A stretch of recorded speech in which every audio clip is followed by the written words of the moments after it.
हर flight के take off करने के पहले पायलट्स की और क्रू मेंबर्स की एक बहुत ही कठिन जांच होती है।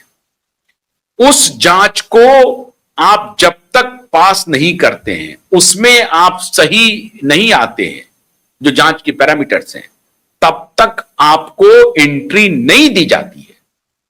बाद में जो टेस्टिंग हुई इस घटना के बाद, जो एयरक्राफ्ट एक्सीडेंट इन्वेस्टिगेटिव ब्यूरो ने किया, उन्होंने कंफर्म किया कि पायलट्स जो थे वो नशे की हालत में थे और ड्रग के सबूत मिल गए।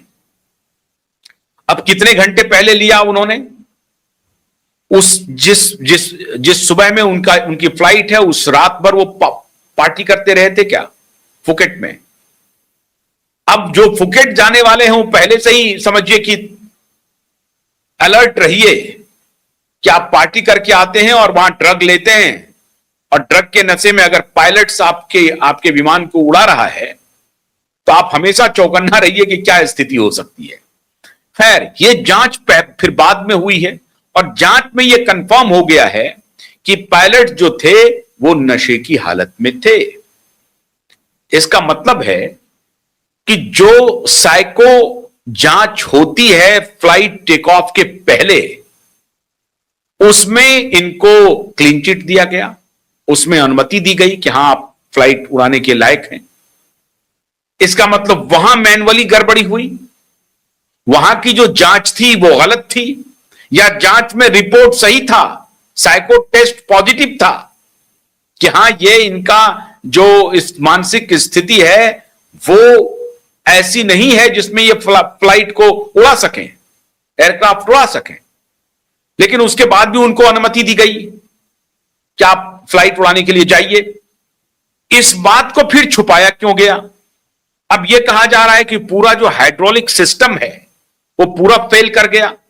कुछ ही सेकंड के लिए फेल किया, लेकिन फेल कर गया कि जैसे ही वो ऑल्टीट्यूड लूज किया एयरक्राफ्ट ने, उसके बाद जो कंपन हुई और फिर सारे वार्निंग्स इनके स्क्रीन पर जो भी टेक्निकल वार्निंग्स होते हैं, in the case of accident वो वार्निंग्स आने लगे। यहां तक हो गया कि जो इमरजेंसी गेट्स हैं उसके ऊपर वार्निंग आ गया कि इमरजेंसी गेट भी ओपन हो सकता है।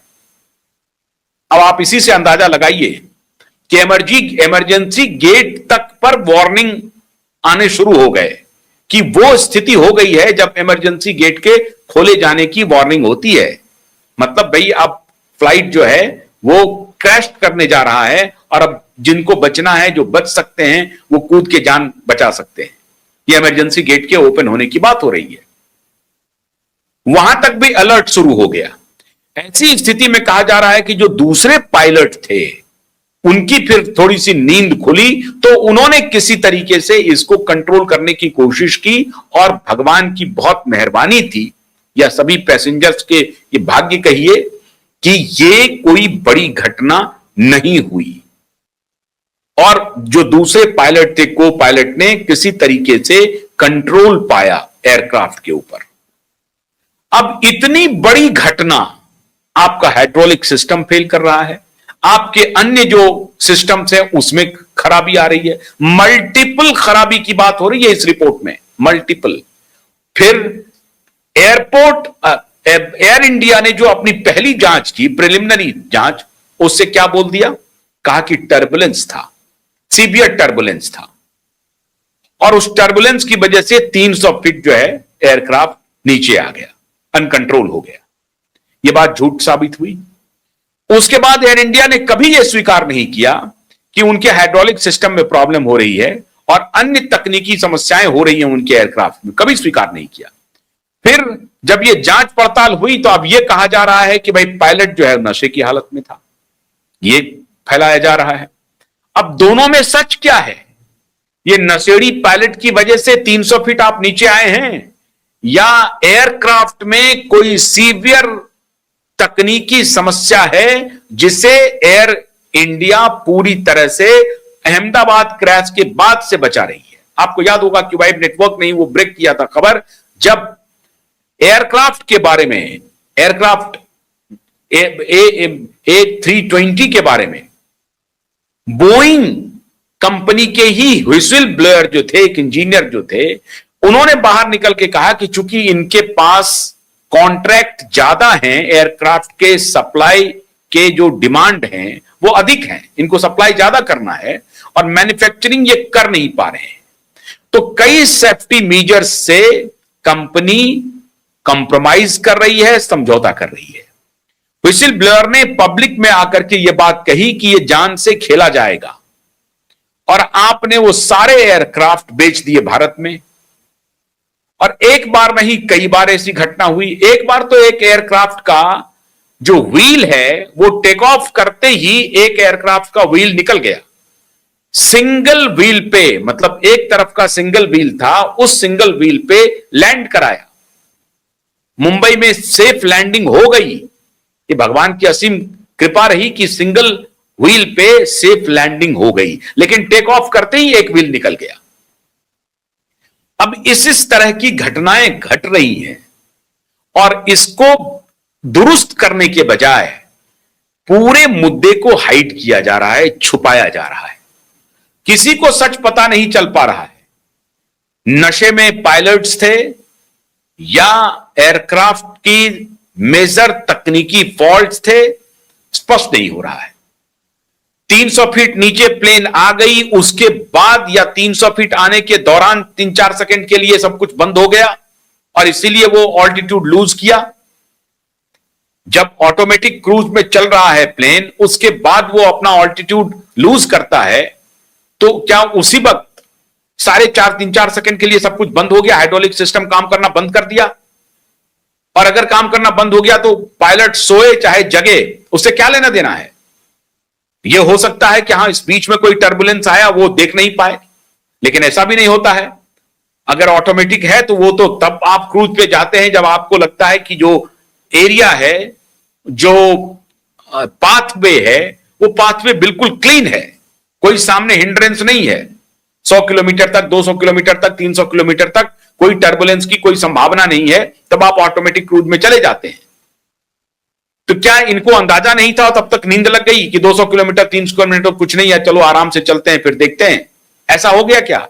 या नशे की हालत में थे तो वो कुछ सोचने समझने की हालत में ही नहीं थे?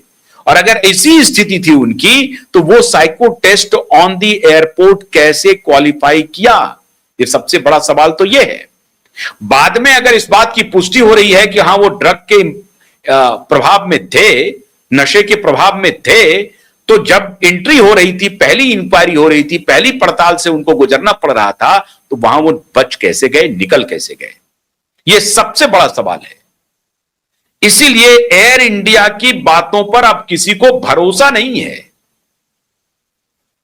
जो जून 2025 के जो क्रैश हुए हैं, कोई फाइनल रिपोर्ट नहीं आया। अजित पवार के क्रैश का कोई फाइनल रिपोर्ट नहीं आया। तो अब जो एयर इंडिया आपको कह रही है, उनकी बात पर कैसे यकीन करें आप? जब प्रायर एक्सीडेंट का कोई रिपोर्ट आया ही नहीं, तो इस रिपोर्ट में भी वो छुपा रहे होंगे बात को। भाई पब्लिक के बीच में जाएं और कहें कि ये परेशानी थी, इन परेशानियों को हमने दुरुस्त कर लिया है। अगर पायलट की परेशानी थी तो वो बता देते, लेकिन कुछ बात तो, चूंकि फुकेट से वो फ्लाइट आ रही थी और फुकेट लोग जाते ही है मस्ती करने के लिए, तो वहां पर पार्टी चली होगी और वहां ड्रग चलता ही चलता है, तो ड्रग के इंप्रेशन में जरूर होंगे पायलट। अगर पायलट ने पार्टी में खुद को शरीक करवाया था और पार्टी में उन्होंने नशे का सेवन किया था, तो हो सकता है कि उसका जो आफ्टर इफेक्ट है वो कुछ लंबे समय तक हो और उसी दौरान इनको फ्लाइट लेकर के आना पड़ गया। इसलिए इस बात से इनकार नहीं किया जा सकता है कि फुकट से लौटने वाले जो पायलट्स हैं, अगर वो पार्टी में गए हैं तो पार्टी में वो उन्होंने नशा नहीं किया होगा, और अगर उन्होंने नशा किया तो वो नशे के इन्फ्लुएंस में नहीं होंगे जब वो फ्लाइट को ले जा रहे होंगे, जब उड़ा रहे होंगे एयरक्राफ्ट को। तो पहली जांच फेल हो गई। एक्सीडेंट के बाद जो रिपोर्ट आ रही है, ये चौंकाने वाली खबर है। अगर ये कहा जा रहा है कि उन्होंने नशा किया था, सच क्या है देश की जनता को जानने का हक है। और मैं हैरान हूं कि एयरक्राफ्ट एक्सीडेंट इन्वेस्टिगेशन ब्यूरो जो है वो कर क्या रही है। उनका कोई नहीं, ये लीक हो रही है खबरें, मीडिया में खबरें लीक हो रही हैं, लेकिन उनके तरफ से कोई ऑफिशियल स्टैंड नहीं लिया जा रहा है कि भैया इस कारण से 300 फीट हमारा एयर इंडिया का यह फ्लाइट आ गया नीचे, हम उसको आगे दुरुस्त कर लेंगे, गारंटी देते हैं। ऐसा कुछ भी नहीं हो रहा है।